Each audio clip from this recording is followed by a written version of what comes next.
special film events. It's under the umbrella of our Steve Tisch Cinema Center. And we're really thrilled tonight to have this event here in our venue. We offer this house to the whole community. And so we welcome different ethnic groups and religious groups, and as you'll see, different cultural events in our community. And tonight, this is such an important and compelling screening. This is something that has to be emblazoned in our consciousness of telling the story, the true story, and never allowing the truth to be extinguished. And that's what tonight, to a great measure, is about. And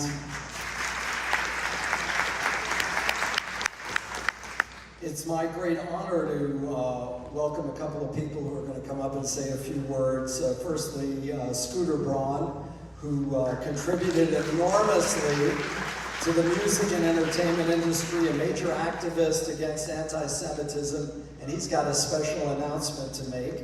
And one of my dearest friends, New York Times best-selling author, the founder of Justice for Women International and Children Uniting Nations, the very special Daphne.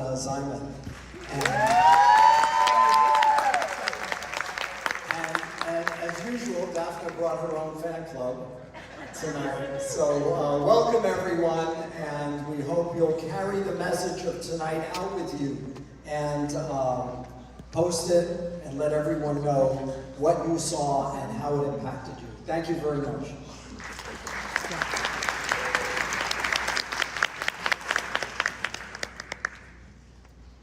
My goodness, if every temple and every theater had Rabbi Baron at the helm, I think we would be such a great community. Please give him a huge hand.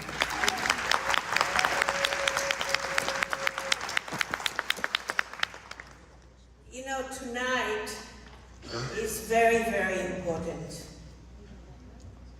We've all watched television.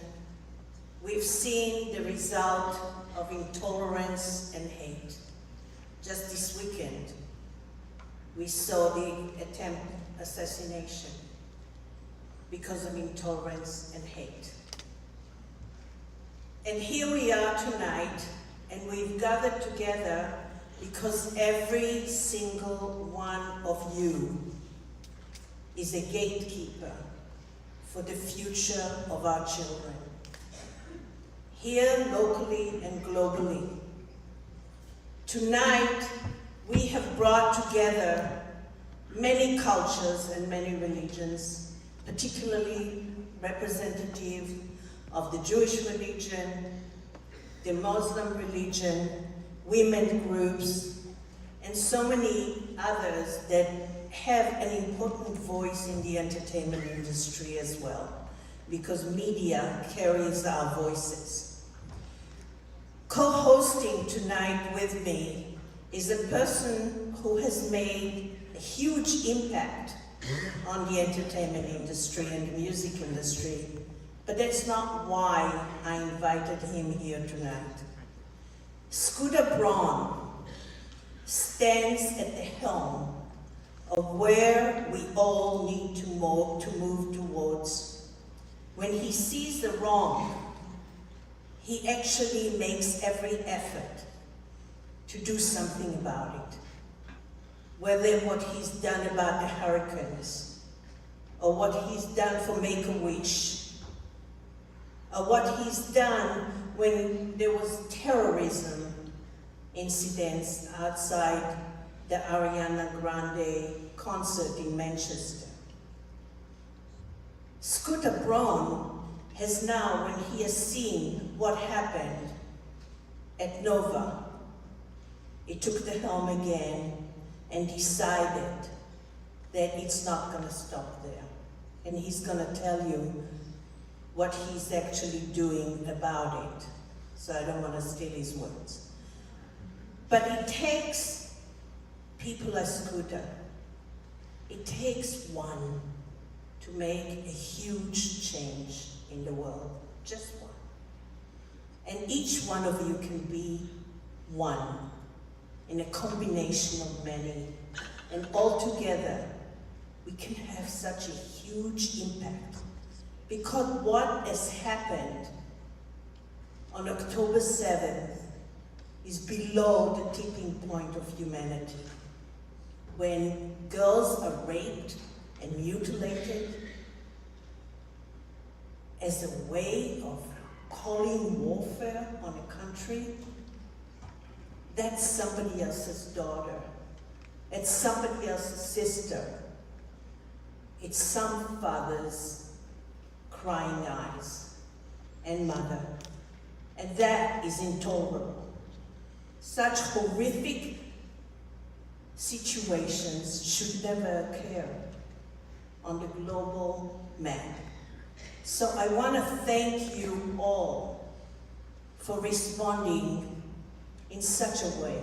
By being here together tonight, you're becoming a part of the pathway towards a better day tomorrow.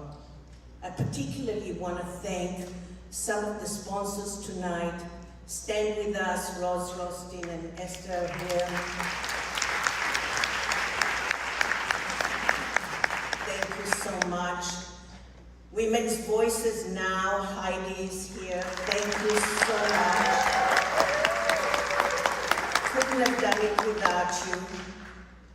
The Muslim women organizations that are here tonight, thank you so much.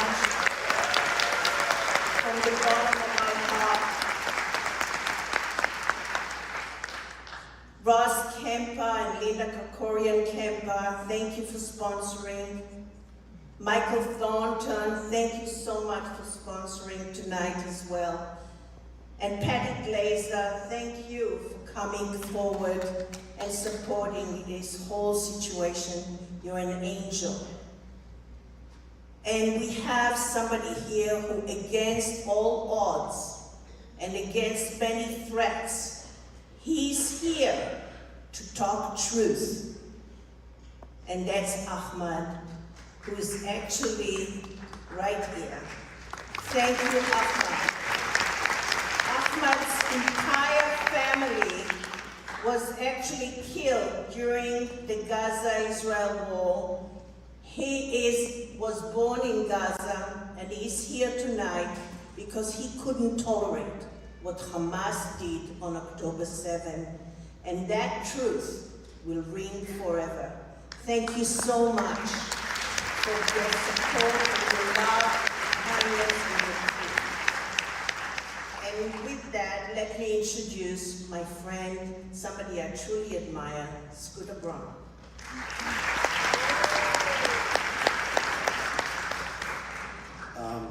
Never follow a best-selling author with remarks. Those were incredibly well prepared and beautiful, and I am going to wing it, and my brother's in the front row. I first want to just thank every single one of you for coming. You could have done anything with your Monday night, and you chose to come and witness an incredibly powerful, a very upsetting, and a very important film. And I hope for those of you who have not seen this, what you see tonight is on YouTube. And it's there because after talking with my friend Cheryl Sandberg, who couldn't be here, who's an incredibly brave and powerful person who you will see in the film, they put it on YouTube because it's completely accessible to everyone, and there's no excuse for someone to not take that time to see it. When I met the survivors of Nova, it was at a healing camp with my brother Sam, who's here in Israel. We arrived in the morning at 7 a.m. and we were at a kibbutz by 8. And we saw things that no one should ever see.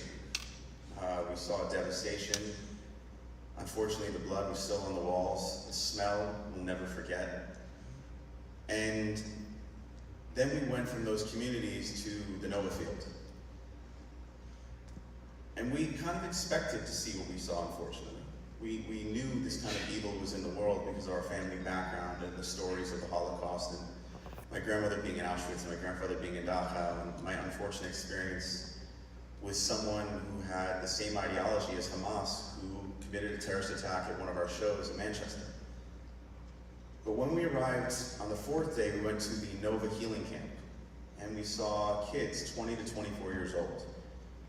Many who had lost friends, who had witnessed the things you're going to see, who gave interviews, and they were laughing and crying and singing music and doing therapy together, writing songs. And I sat with one young lady who had lost all of her friends. She was the only survivor out of her group of friends. And she said to me, she goes, you know, you're here, you understand, but if I was out there in the world and I didn't know, maybe I would hate me too. And it was the first time on the trip where I became incredibly angry.